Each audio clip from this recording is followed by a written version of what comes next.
Welcome to Muckey Landing, population 687 and a half. It's an odd little backwater in a lower, slower corner of the tiny state of Delaware, mostly known for being not too far from someplace you'd rather be. I'm Virgil Slatter.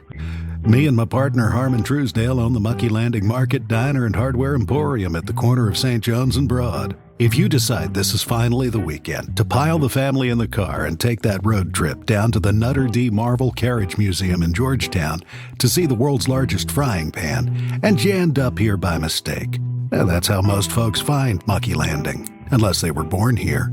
You be sure to stop by and say hi. If it's Monday, be sure to stop in for Harmon's Baked Bologna Stuffed Muskrat with Chipotle Apple Butter Chips. Muckey Landing, a sort of a podcast, Season 1, Episode 7, The Mamalorian. Stay tuned at the end of this episode to hear who won our first anniversary giveaway and more.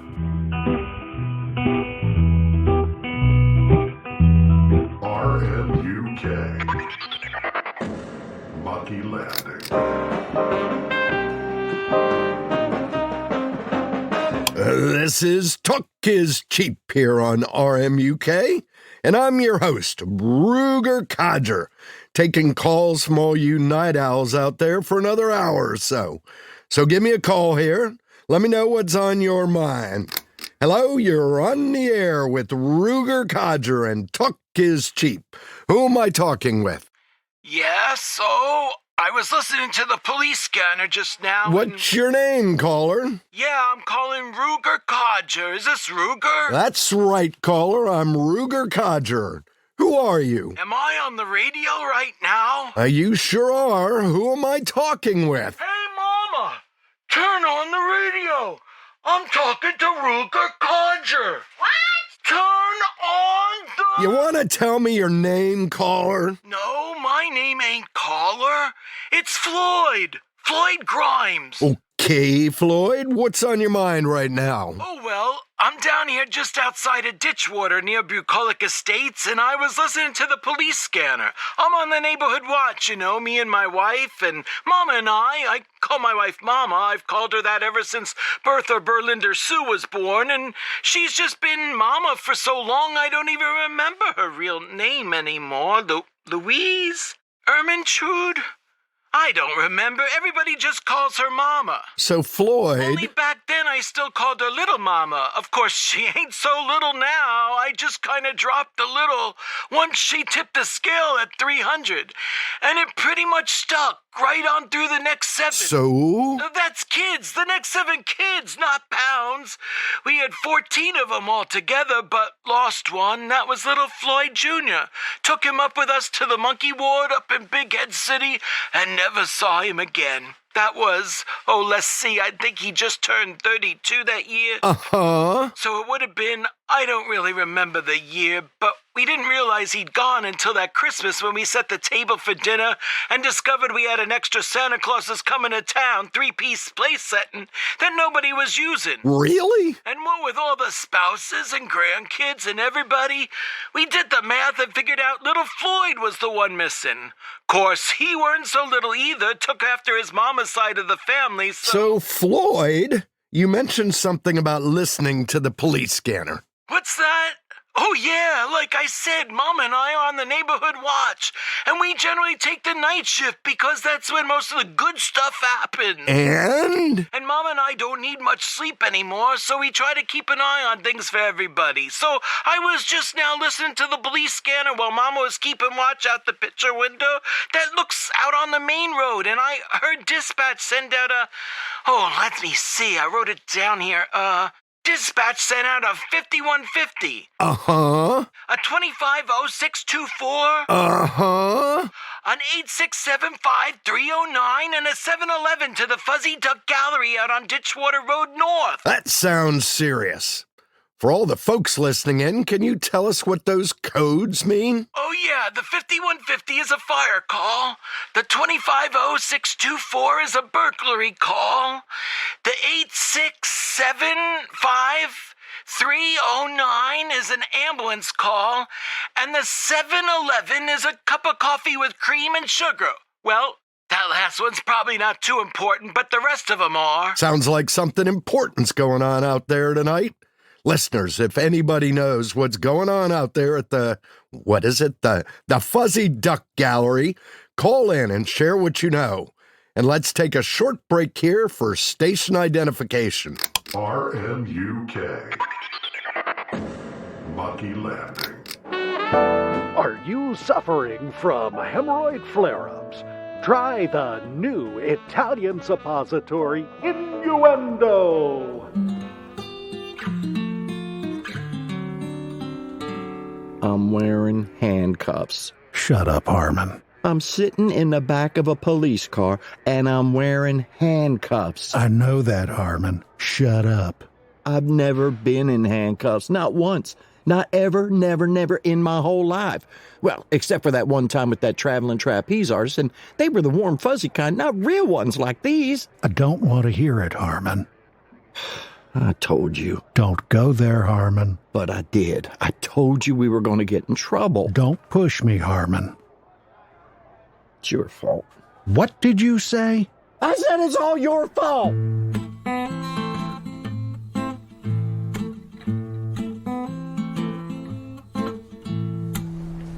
All right, guys, let's pack it in and head on back to the firehouse. Scooter, stop playing with the damn hose and get in the truck. Libby, where's your helmet? Next to that bush. Well, go get it. Damn it, those things don't grow on trees, you know. It was hot. Buck, there's no need for that. The fire truck ain't even moving yet. And Buck, remember, we only use the siren when we're going to a fire, not when we're coming back. Come on, people, get your asses in gear and move it. I'd like to get a little shut-eye sometime tonight. Oh, hey there, Jenny. Hey, Bunny. Looks like you're finding out the downside of being chief of volunteer fire department, huh? Yeah, you're right about that, Jenny. Some of the guys just don't seem to take it too serious. I seem to recall that you were one of those guys not too long ago. Yeah, I know, but it's different when you're the one giving the orders. I gotta say, I love the new hairstyle, girl. Hey, I've been meaning to ask, is your cousin Tammy Faye still selling Mary Kay? No, she's got a Big Brown and Beautiful franchise now. Jenny, you might want to check out what's going on inside your police car over there. It's kind of bouncing and rocking back and forth. Nothing to worry about. That's just Harmon and Virgil working out their differences. I'm gonna give them a few more minutes. I gotta ask, Jenny, what's Harmon and Uncle Virgil have to do with all this? Well, when I got here, I was afraid Virgil had killed Harmon and then started the fire to try to cover up the crime. Oh man, seriously? Yeah, well, it looked bad. Harmon was laying on the ground covered in blood. There was a fire inside. I cuffed Virgil and told him to get in the squad car while I took care of Harmon. I started CPR on him, but he came to as soon as I started doing chest compressions on him. Thank God. You got that right. Knowing Harmon, he probably would have just laid there and pretended he was still unconscious if you'd started giving him mouth-to-mouth. Ew. So did he say what happened? He said somebody hit him on the head and knocked him out. Turned out the only actual blood on him was from a little cut on his head. All the red stuff on his shirt was beet juice. Beet juice? That's weird. Weird, but not surprising. If I had to choose who in Muckey Landing would be most likely to end up lying in a parking lot in the dead of night covered in beet juice, it would be Harmon. Right. I gotta ask you, though. You say you told Uncle Virgil to go get in this patrol car and he did it? Seriously? He didn't try to run or anything? I wouldn't really peg Virgil as a runner, Bunny. Come to think of it, I don't think I've ever seen him work up to anything more than an unusually fast lumber. I gotta say, that has to be a Slatter family first. Bunny, he's not the first Slatter to go to jail. No, but he's the first one to go there without having all 4 tires shot out first. All right, Jenny. I think we're about ready to wrap it up here. Hey there, Bunny. Hey, Cheefe, how you doing? We're about ready to pull out, too. Hey, I saw you talking to Miss DuPlant. Tough break having her art gallery broken into and arsonized. Yeah, I asked if she knew anyone would want to do it, and also if she had any enemies she knew of, real or imagined, but that was a dead end. I'm kind of leaning towards Antifa eco-terrorists or spontaneous combustion myself, although I've heard the New World Order might be testing out a new kind of flammable contrail. Sounds reasonable. Oh, How about we look at the possibilities somewhere in the neighborhood of our own actual planet? Well, what? Oh, you mean like aliens? Oh, wow, seriously? It's a thought, but no, I haven't had anybody reporting any unauthorized saucer landings or anal probes lately. Although Miss Gooch did say she had a colonoscopy last month. I better make a note to talk to her. I've heard there's some aliens working at the chicken nugget plant. Really? Oh, wait, no. I can tell you right now, Bunny, somebody was blowing smoke up your skirt on that one. I know the head of HR over there, Jim Gherkin. He and I play golf together every now and then, and he's told me many, many times that every damn person working at that plant is a total red-blooded American. Oh, wow, seriously? Because I did hear some things. Jim says rumors about them hiring illegal aliens only got started because the plant here in Muckey Landing has some kind of special Mexican culture immersion training. Not real sure why, but he tells me they get candidates from all over to train here. Apparently, the real go-getters will even act like they don't understand English. That's how serious they take it. A lot of them look like they might be from way down south of the border, but Jim says nope. Every one of them is a dyed-in-the-wool, true blue American. Nicest folks you'd ever want to meet, even if you can't talk to them. No, I'd say this business tonight has un-American activity written all over it. Nothing to do with anyone from the nugget plant. Oh, my God. Look, I talked with Virgil and Harmon. Oh, right. Forgot about them. What did they have to say? They both said it was a tall, heavy-set person. Big guy, huh? Well, shit. What? Well, if it was a tall, heavy-set guy, then there goes the Antifa eco-terrorist theory. Those guys are all short, wiry little fellas. Comes from spending so much time hanging around in trees, is the way I hear it. Malnourished, Damn it to hell. Oh, shit, I kind of like that one. Hey, Cheefe, you think it could be one of those meth lab guys? Oh, there's a good one. Hadn't thought of that. Yeah, that's a possibility. Meth lab guys. Putting that one on my list. Anything else, Jenny? Yeah, the guy that hit Harmon was wearing a mask. Wait, what? Wow, a mask? Seriously? Virgil couldn't swear to it because he just caught a glimpse of it, but he said it kind of reminded him of a voodoo mask. Harmon, on the other hand, swears he was attacked by Beetlejuice and Michael Jackson's overweight love child, but that might just have been due to the head womping. Oh, voodoo, huh? I like it. So, did you find any evidence that backs up their story? Possibly. Found a short length of 2x4 with blood on it laying on the floor, and about 10 feet away was Harmon's hat. I'm pretty sure we'll find the blood belongs to Harmon, and there are red marks on the floor indicating where Virgil dragged Harmon to the front door and out of the building.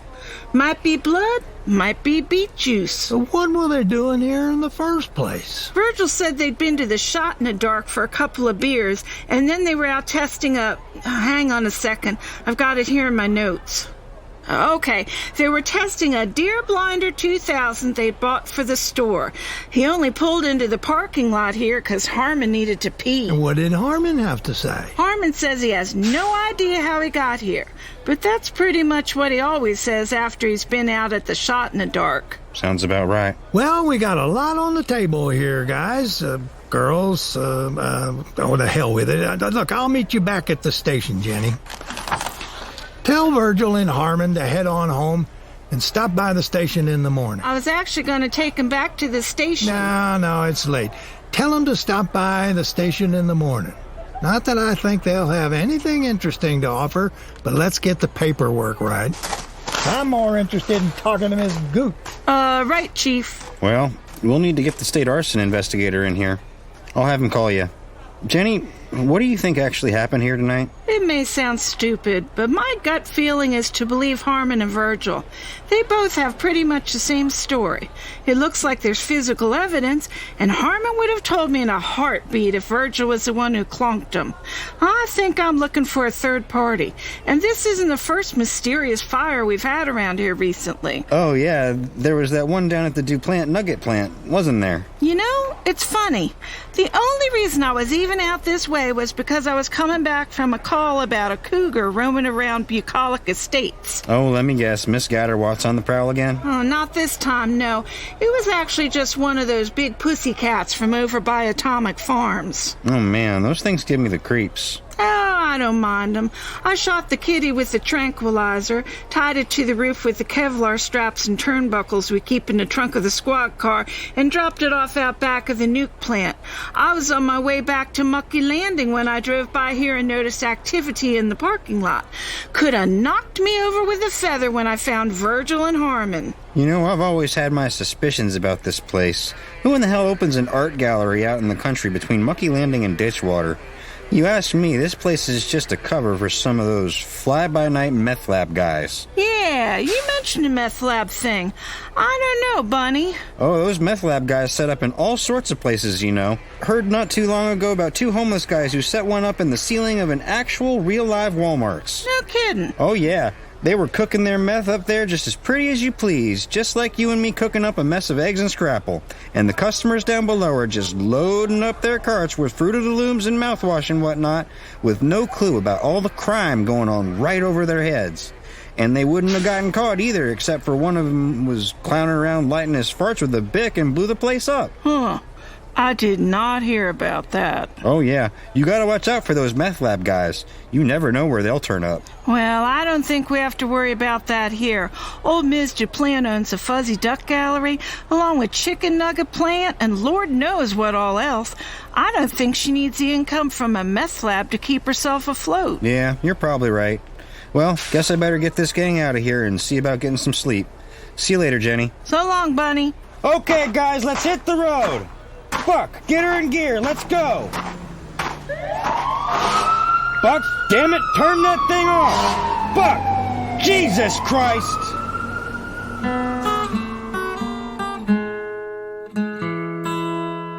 And there's no word yet on the cause of last week's late-night fire at the Fuzzy Duck Art Gallery in Ditchwater. The fire caused the cancellation of a much-anticipated show by local artist Myrtle Merkel, since the gallery is now closed indefinitely for repairs. One of Ms. Merkel's paintings was destroyed by the fire, and the rest of the gallery and its contents suffered extensive water damage, thanks to the efforts of the Muckey Landing-Ditchwater Lesser Metropolitan Area Volunteer Fire Department. MLD-LMA Volunteer Fire Chief Bunny Slatter says they'll try to do better next time. And in other news, the women of Ditchwater High's roller derby team, the Screaming Valkyries, crushed St. Ignastica's Whining Novices in a winner-take-all grudge match last night with a score of, now where did... Oh, who gives a shit? The only people interested in this were at the game. What time is it? Oh, it's that time. Cut to commercial. Or not. Whatever. Well, hello there, empty bourbon glass. Oh, you look so sad. Hey, I'll bet I know what you want. Maybe some, Evan Williams? No? Well then, how about some Knob Creek? No, you're absolutely right. Yes, we finished that off yesterday. What's that you say? Maker's Mark? Oh, excellent choice. Sally? Ice!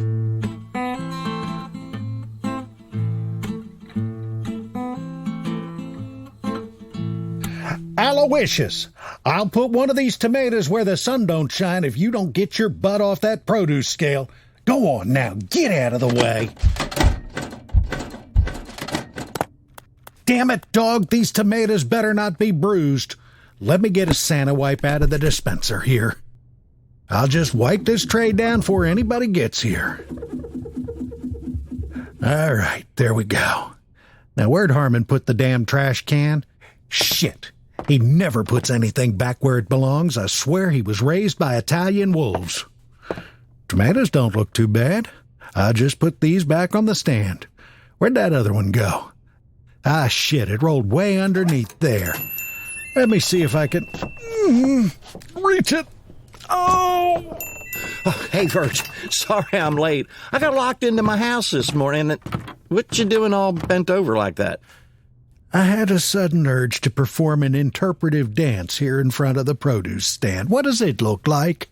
Well, personally, I'd give it a 10, but I wouldn't count on the Russian judge. Anyway, I'm late because I got locked into my house this morning. You got locked out of your house? No, I got locked into it. It was the dangdest thing. I went to open the front door to go get in the Bluesmobile and come to work like I always do, and then... Oh, it's okay, Harmon. You don't need to give me the whole story. No matter what you say, I'm pretty sure I'm not going to believe at least half of it. Oh, no, you gotta hear this. It's really funny. So I head to the front door, and when I try to turn the knob to leave, it wouldn't turn. It wouldn't turn. Right, it wouldn't turn. Then I remembered I left my keys on the kitchen counter anyway, and I had to go all the way back to the kitchen to get them. Adding another 10 whole seconds to the clock. Yeah. And while I was heading back there, I thought, well, maybe I'll just go out the back door instead and then go around to the front from there and see if I can figure out what's going on with the front door. Uh-huh. Well, when I got to the kitchen, I saw I'd left my spoon in the sink. And I don't know how I did that because I took it over to the sink right along with my bowl after I ate breakfast. And I'd washed the bowl and put it in the drainer. But there was the spoon, still sitting. Harmon, if I can interrupt this fascinating narrative for just a second here. What does a greasy old spoon have to do with you being locked in your house? Well, nothing really, but it wasn't greasy. I just had cereal and milk, no scrapple or anything like that. And I usually eat scrapple with a fork anyway, not a spoon. Harmon. And sometimes a fork and a knife if the scrapple's been fried up too crisp. Harmon, can we skip this part? What part? The part about utensils. Oh, okay. Except it's important to say that stopping and washing the spoon made me even later than I already was. But okay, so I washed the spoon and I put it in the drainer. Skipping ahead. Oh, right, so I did that. And I picked up my keys and I went to turn the knob to go out the back door. And you won't believe this. Guess what? It wouldn't turn. Right. Hey, this happened to you too? No. Then how did you... I'm smart, Harmon. We've just spent what feels like a small eternity that I'll never get back talking about your knobs and utensils. You think we can wrap this up and get back to running this store sometime today? You haven't even started the coffee yet. Yeah, okay. So I headed back up the hall to check the front door again, but it still wouldn't turn. And I'd left my keys back in the kitchen again, so... Harmon! Morning, Virgil. Hey there, Harmon. Mabel Sprout, how you doing? Well, hey there, Mabel. I'm feeling about as low as Dolly Parton's favorite brassiere this morning. What's the matter? Well, I didn't get to see Myrtle Merkel's dirty art show. Herb Tittlemeister and I broke up, and I'm all out of coffee. I'm sorry to hear that, Mabel. What happened with you and Herb? Oh, the old coot got mad when he caught me flirting with another man. Jealous type, is he? So who were you flirting with? His father. Now I know where Herb got that interesting smooching technique from. You got any of that extra caffeinated coffee in stock? Popper's Blast Off Triple Strong Coffee Flakes? Sure do. It's in the Homeland Security and Breakfast Products aisle, just past the freeze-dried bacon. And we got both kinds, with or without caffeine nuggets. Yeah, I need me some of them nuggets today. I'm just not my usually perky self until I get that first cup of coffee. Harmon, coffee. Does that remind you of anything? No, not really. Oh, wait, yeah. Right now it's reminding me of Mabel Sprout. Lord grant me strength. Harmon! What? Go make the damned coffee. You've got a lunch counter to run. Oh, right, coffee. But wait, don't you want to hear the rest of the story, how I got locked into my house? No, right now, all I want to hear is you making coffee. And damn it, I need to get rid of this wipe, and I can't figure out where the hell you hid the damn trash can. Every time I turn around, it's in a different place. Under the counter, back in the corner, up in the rafters. Hey, I only put it up in the rafters that one time when the roof was leaking. Which would have been a smart move if you'd brought it back down before you emptied it. Oh, yeah. As it was a Harmon move. Yeah, I had to apologize to Ms. Fickles for drowning her rats. That was a mink stole she was wearing, Harmon, not rats. Look like big New York City rats biting each other's asses. No, it was a very expensive fur piece.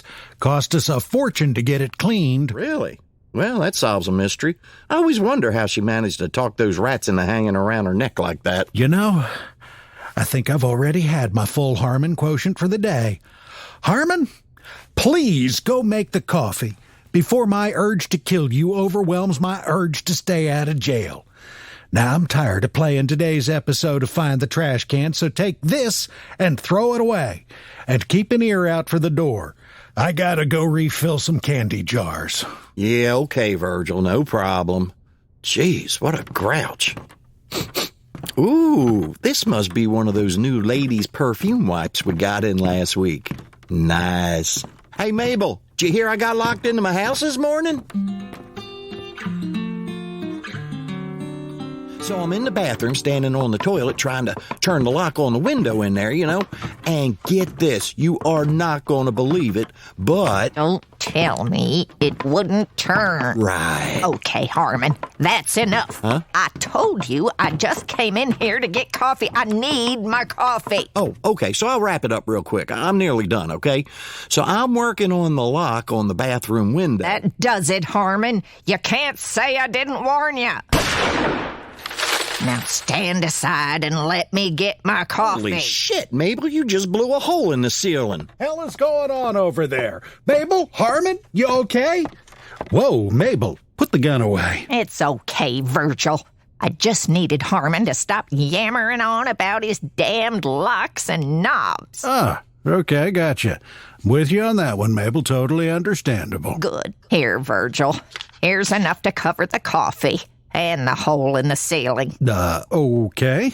And Harmon, don't ever get between me and my coffee. No, ma'am. I surely won't. Scout's honor. I told you, I'm not my usually perky self before I've had my first cup of coffee.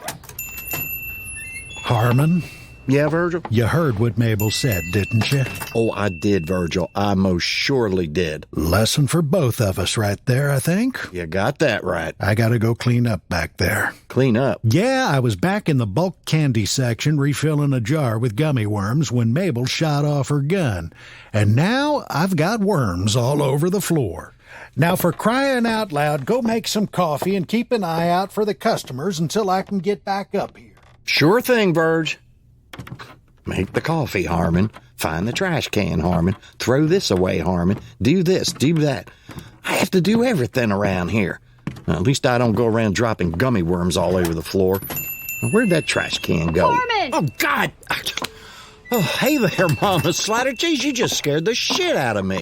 Where's Virgil? We got a family emergency going on here, and I need to talk to him. Well, he's in the back.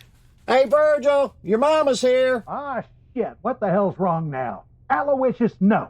Get out of that. Drop it. You hear me? Drop it. Damn it, the hell? You're going to be dribbling gummy worms out of your south end from here to eternity. Gummy worms? What the hell is Virgil thinking, letting his dog eat out of the bait locker? I don't know. Aloysius looks a lot like bait. Maybe somebody just shoved him in there by mistake. He needs to be feeding that dog table scraps, not letting him eat up the profits. Well, you tell him, Mama Slatter. He doesn't pay a lick of attention to me when it comes to that dumb dog. Well, I wouldn't listen to you either, Harmon, just on general principle. Okay, what kind of problem you got this time, Mama? You don't ever stop by here unless it's some kind of an emergency. You know I'd shop here more often if your prices were as good as the Walmart's. Thanks, Mama. That's some kind of family loyalty right there. Virgil, I don't have time to stand around boo-hooing about your high prices. It's your sister. Great. Which one? Vinnie Jean. She's in jail. What for this time? Assault with a deadly weapon. Oh, shit. Who'd she attack? Her boyfriend, Beans. Beans Hooter? She's dating old Bean Shooter? I didn't know that. They moved in together a couple of months ago. What kind of weapon did she use? Please tell me she didn't have a gun. No. Cheefe took her gun away after Dickie Butts broke up with her. Dickie Butts. I hate that guy. Wish she had shot him. Would have served him right. So, what did she use? Knife? Brass knuckles? What? A pork loin. A pork loin? A frozen pork loin. Ouch. Just thinking about that makes me clench. All right, Mama, let's head on down to the police station and see if we can straighten this thing out. I've already done that, Virgil, and that's why I came by here. Cheefe said he'd let her out on her own He'd let her out as usual until her trial if she was supervised 24/7 by a responsible family member. Vinnie Jean better get used to wearing stripes. Shut up, Harmon. So I told him I'll stay with her at night, and during the day, she'll be working here at the store with you. What? Hey, that's a great idea. No, it's not. Yes, it is. Look, if she broke up with the Beans, that means she's single again. What I meant to say is she's going to need some responsible, mature male companionship in her life to keep her on the straight and narrow and to, watch over her and give her advice and guidance and shit. And that would not be you, Harmon. You know damn well every time one of my sisters shows up here at the store, nothing gets done because you're too busy mooning after 'em with your tongue hanging out and pestering 'em to go out with you. Hey, it's not my fault if your sisters are hot. No. Out of the question, Mama. I've got a business to run, and I am not babysitting Vinnie Jean. Why can't you or Velma watch her? Oh, quit your bitching, Virgil. No way can I have Vinnie Jean hanging out with me at the auto salvage yard. I got a bunch of hot, sweaty young studs working for me out there, and that just has trouble written all over it. And your sister's strip club isn't any better. Too many men and too much booze. Nope. Here at the store is the best place for her. She'll be perfectly safe with you and Harmon. Hey, wait a minute. No offense, Harmon. Now, I need to get on out to the salvage yard. Velma's at the house with her now.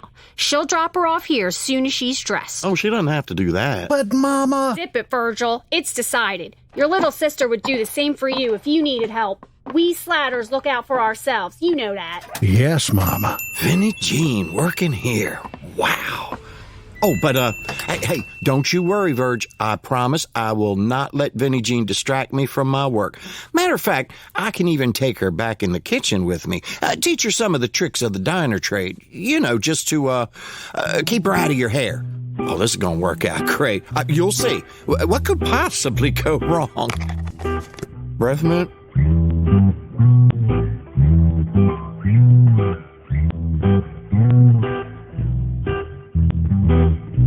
Hi there. I'm Chris Polo, creator of Muckey Landing.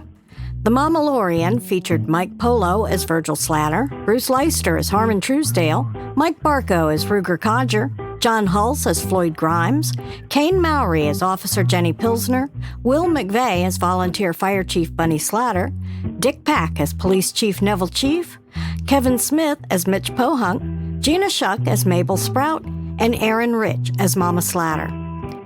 Sound design and editing is by Mike Polo, and our theme song and incidental music is written and performed by our music director, the hypothetically infraggable Jim Rezac. For more of Jim's music, check out jimrezakmusic.com. This episode marks the end of our first season, and what a ride it's been. We've had a blast, and even received an award from the 2021 Here Now Audio Fiction and Arts Festival.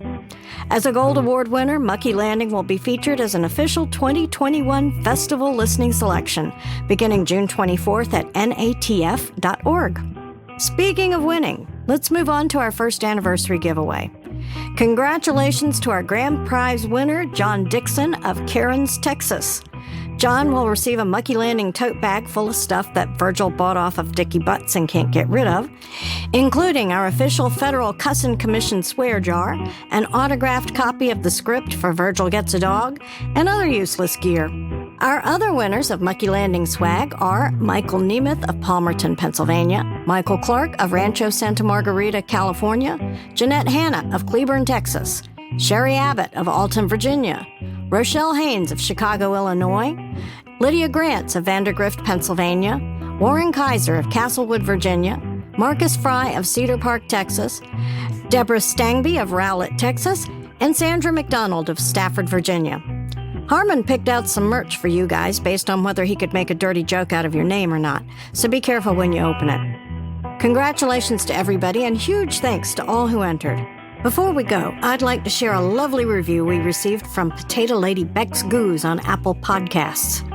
The cheerful, goofy, and overzealous characters in this audio drama had me laughing and shaking my head. It's a fun story that centers around an incredibly small, sleepy town. I liked the premise and the writing very much. It made me want to hear more. Thank you, Potato Lady. Leave your review of Muckey Landing on Apple Podcasts or Podchaser.com, or drop us a line at mail@muckeylanding.com, and maybe we'll share your comments on one of next season's episodes. Thank you to all of our listeners. We look forward to assaulting your ears with even more lowbrow comedy next season.